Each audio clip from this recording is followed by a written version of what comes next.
नमस्कार। आज दास्तान गोई में हरिशंकर परसाई के बातूनी का प्रदर्शन करने जा रहे हैं हम, और इसे पेश कर रहे हैं सुमेश सेठ जी।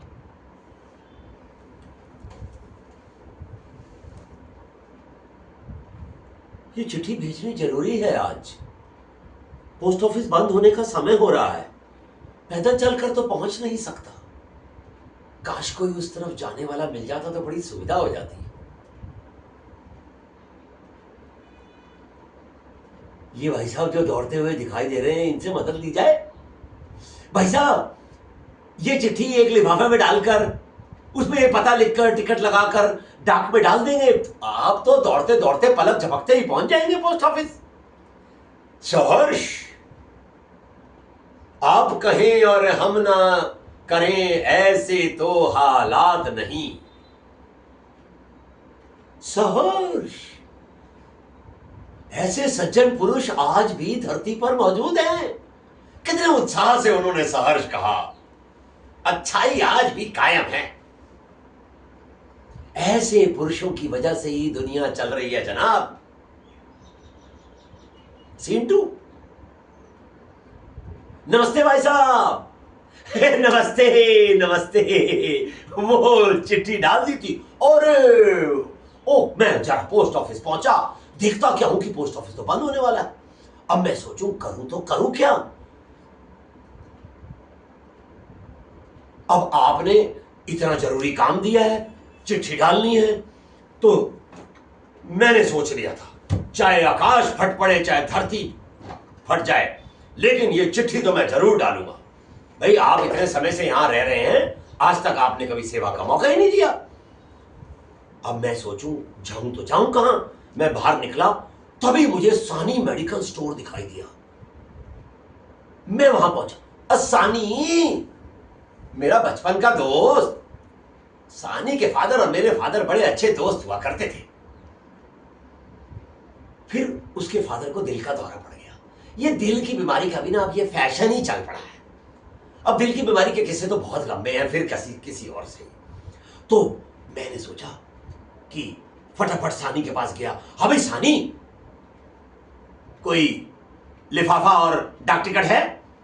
तो सानी ने बोला नहीं, लिफाफा तो नहीं है, टिकट है। तो मैंने कहा चल ला टिकट ही दे। तो टिकट तो साहब मैंने हाथ में कर ली।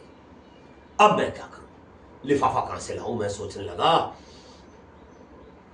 आखिरी डाक निकलने का समय होता जा रहा है। मैंने तो सोच लिया था चाहे रेलवे स्टेशन जाकर भी मुझे लिफाफा क्यों ना डालना पड़े, चिट्ठी तो आपकी आज डालूंगा ही डालूंगा। फिर मैं सोचता रहा कि लिफाफा लाऊं तो लाऊं कहां से। तभी मेरी नजर पड़ी राजू पर। राजू, किताबों वाला एजेंट, आप नहीं जानते? और मैंने देखा राजू के कंधे पे बस्ता लटका हुआ है। मैं फटाफट राजू के पास गया। हो ना हो इसके पास जरूर कोई लिफाफा होगा। मैंने कहा राजू कोई लिफाफा है तो दे। तो कहता है लिफाफा तो है, लेकिन फर्म का नाम छपा हुआ है। मैं कहा कोई चिंता नहीं है, ला तो मुझे दे, मैं काट लूंगा उसे। बस मैंने उससे लिफाफा ले लिया। अब जैसे ही जेब पे हाथ लगाया तो कलम नदारत। कितना बेवकूफ इंसान हूं मैं, इतना बड़ा काम ले लिया और मेरे पास पेन ही नहीं है। क्या करूं? लकीली मेरे को राजू की पॉकेट में पेन दिखाई दिया। मैंने कहा राजू जरा पेन दे। उसने फटाफट पेन मुझे दे दिया। राजू बड़ा ही भला इंसान है, कभी कोई चीज हो उसके बाद मना नहीं करता। अब मैं सोचूं कि ये लिफाफा किस पे रख के लिखूं।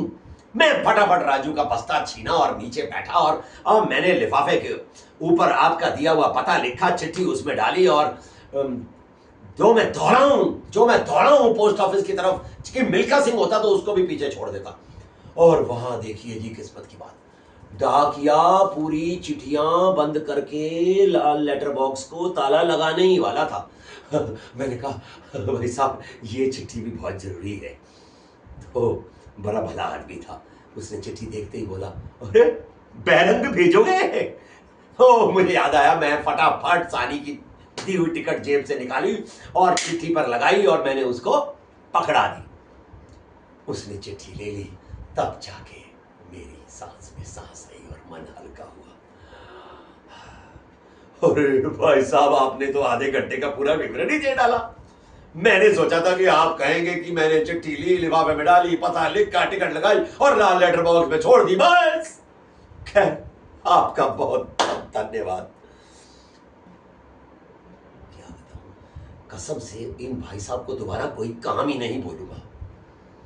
अब जो पाप कर चुका हूं उसका फल तो भुगतना था ना। सीन 3।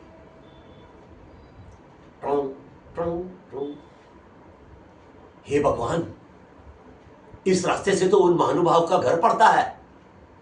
अगर उन्होंने मुझे देख लिया तो वो फिर शुरू हो जाएंगे अपना कथा पुराण लेके। हे भाई साहब, कहां जा रहे हो?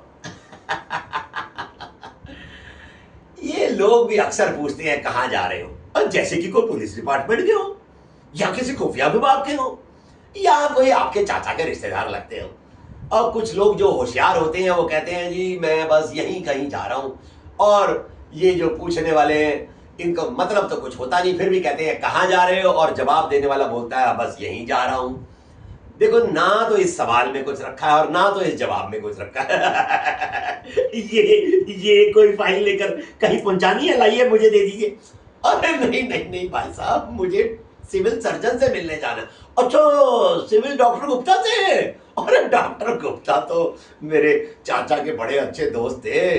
बचपन में मुझे नागपुर में साथ साथ बंगला था, बचपन में मुझे गोद में खिलाया करते थे। जब भी मिलते कहते क्यों भाई भूल गए, घर नहीं आते?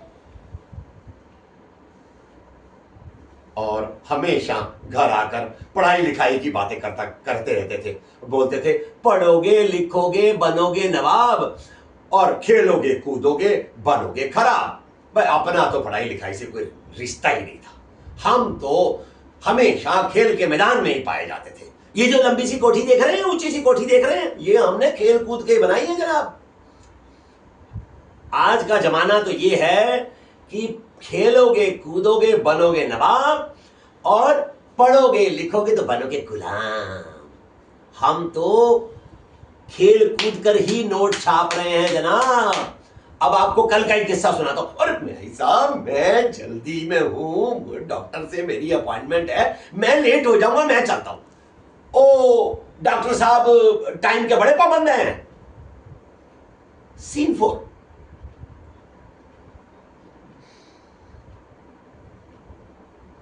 अरे भाई साहब, सुबह सुबह इतनी बड़ी किताबें लेकर कहां जा रहे हो? इतनी सारी लाओ लाओ लाओ, मैं लाइब्रेरी तक पहुंचा दूं।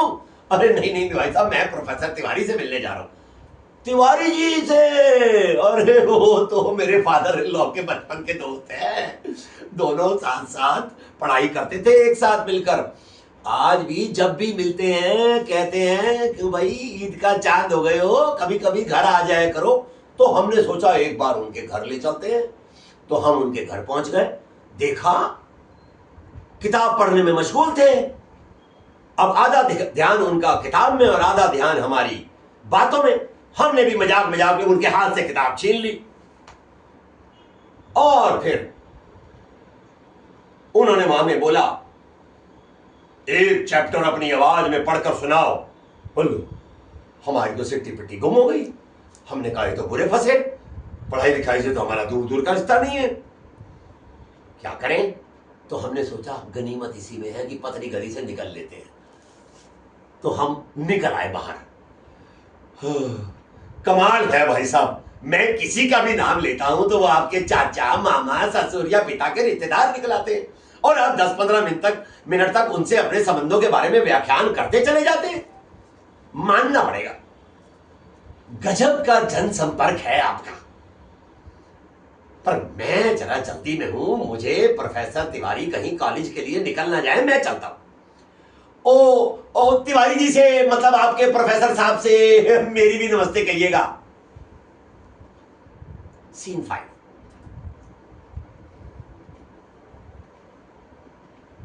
रेलवे स्टेशन जाने के लिए कोई गाड़ी मिल जाती तो अच्छा था, कहीं ट्रेन मिस ना हो जाए आज। अरे भाई साहब, सुबह सुबह ये सूटकेस लेके कहां जा रहे हैं? ठाकुर झलन सिंह से मिलने जा रहा हूं। ठाकुर झलन सिंह? हाँ हाँ, कहिए। डाकू जालिम सिंह, वो तो मेरे पिताजी के बड़े अच्छे दोस्त थे। दोनों साथ साथ मिलकर डाका डाला करते थे। डाकू जालिम सिंह ने मुझे गोद में खिलाया है। क्यों क्यों? कहिए कहिए। ऐसी कोई बात नहीं, ऐसी कोई बात नहीं है। ये तो हद्दी हो गई, वाकई हद्दी हो गई जनाब। अगर मैं कहूं कि भगवान से मिलने जा रहा हूं तो आप कहेंगे अच्छा, वो तो मेरे चाचा के बड़े अच्छे दोस्त थे, दोनों स्वर्ग में साथ साथ मिलकर काम किया करते थे। भगवान से मेरा नाम लेना तुरंत पहचान जाएंगे, भगवान ने तो मुझे गोद में खिलाया है। क्यों? बड़े मजाक किया है सर आप, बड़े मजाक किया। ओ, आपका ऑटो आ गया। चलिए चलिए, कहीं आपकी ट्रेन मिस ना हो जाए। कसम से इस रास्ते से तो फिर नहीं आऊंगा, चाहे आधा मील लंबा रास्ता क्यों ना लेना पड़े। सीन 6। दोनों उल्टे घुसे और पीठ से पीठ टकराई। भाई साहब, बड़े दिन हो गए, आप नजर नहीं आते। जी, मैं घर में ही रहता हूं, मैं बाहर निकलता ही नहीं। कोई प्रॉब्लम है क्या आपको? नहीं नहीं, प्रॉब्लम क्या होनी है, आपके घर ही आ जाएंगे हम। ओह, घर का मतलब घंटों पर बाद, ये तो फंस गए। नहीं नहीं नहीं नहीं भाई साहब, आप क्यों तकलीफ करते हैं घर आने की।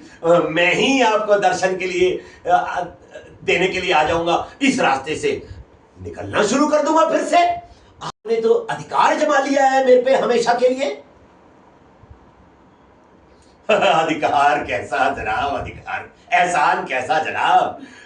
आप तो हमारे लिए श्री राम हैं और हम आपके हनुमान। आप हुक्म तो कीजिए, आपके लिए तो जान हाजिर है। जान का अचार डालना है मैंने। याद आया, मुझे हनुमान मंदिर जाना है, मैं चाहता हूं। हमारी तरफ से भी माथा टेक दीजिएगा। सीन 7। वाह, बहुत खूब, बहुत ही बढ़िया दर्शन हो गए आज। जय हनुमान ज्ञान गुण सागर, जय कपीस तिहु लोक उजागर। इस रास्ते से उन महानुभाव का घर पड़ता है। वो मुझे दूर से देखते हैं तो उनका चेहरा खिल उठता है, मगर मैं काम चाहता हूं। घंटे भर से पहले पीछा नहीं छोड़ते। मुझे देखकर उनके चेहरे पे वो भाव आते हैं जैसे सुरसा के मुख पर हनुमान जी को देखकर आए थे। सुरसा ने कहा था, आज सुरन मोहे दीन आहारा, देवताओं ने मुझे भोजन दिया। ये सज्जन भी किसी परिचित को देखते हैं तो मन ही मन इनके भाव आते हैं, आज सुरन मोहे दीन आहारा। वो आपके पास आकर आपका हाथ पकड़ लेंगे, एक पैर पे दूसरा पैर चढ़ाकर मुंह से मुंह मिलाकर घंटों बकते चले जाएंगे। वो पहला दिन और आज का दिन है जनाब। उन सज्जन को फिर सज्जन नहीं कहा कभी मैंने। उनका उस दिन का वो सहर्ष ने जो मेरा हर्ष छीना है, आज तक वापस नहीं मिला। आदमी बिना अपनी सुविधा के खोजने के चक्कर में ही मारा जाता है। काश उस दिन वो काम मैंने अपना खुद ही कर लिया होता तो ये जीवन भर का कष्ट तो ना भोगना पड़ता। उन भाई साहब से डर लगता है मुझे भाई साहब जनाब। मैं तो राह देख रहा हूं कि साक्षात कोई तारणहार अवतरित हो और मेरी उन महानुभाव से रक्षा करे। अरे भाई साहब, आप कहाँ रह गए थे? मैं तो आपके प्रसाद की वेट कर रहा था और थोड़ी देर में मैं दौड़ते दौड़ते आपके घर पहुंच जाता। ओ ओ ओ ओ ओ, ओ भागो भागो भागो।